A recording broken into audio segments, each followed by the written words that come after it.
Maging responsable sa pagtatapon ng basura. Yan ang muling paalala ng pamahalaan sa publiko sa gitna ng cleaning operation sa inanod na sandamakmak na basura sa Redemptorist Water Channel sa Parañaque.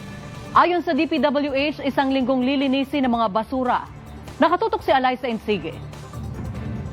Kanina umaga halos hindi na maitsurahan itong Redemptorist Water Channel dito sa Parañaque dahil sa tambak ng basura na inanod dahil sa malalakas na pag-ulan bunsod ng habagat. Pero ngayon,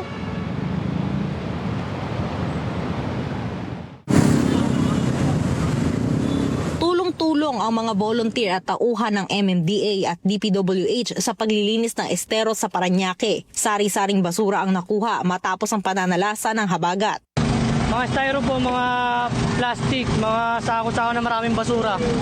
Marami pa mga patay na aso. Lunes nang magsimulang maglinis ang Community Environment and Natural Resources Office ng Redemptorist Water Channel.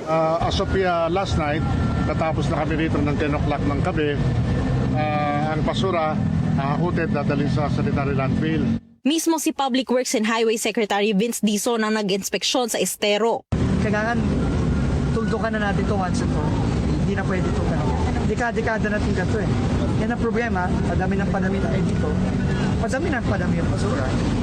Never ending to kung di natin ito talagang aayusin decisively now. Ayon kay Secretary Dizon, ang napakaraming basurang ito ay epekto ng responsableng waste management ng mga tao. Di ba sabi nga nila, di ba? Matagal nang sinasabi kahit nung bata pa tayo, di ba? Yung basurang itatapon mo, babalik din sa'yo. And yun, ito na yun. Yeah. Yan lahat ang basurang tinatapon natin lahat. Dagdag pa ng kalihim, dapat magtulungan ang lokal na pamahalaan at ang publiko sa paglilinis.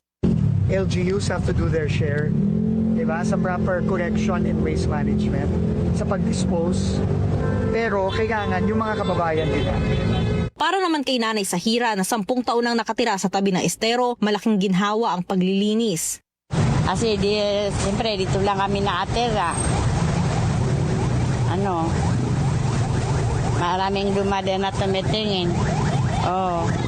Sabi niya, malinis to. Parang makakahinawa ka ng maayos.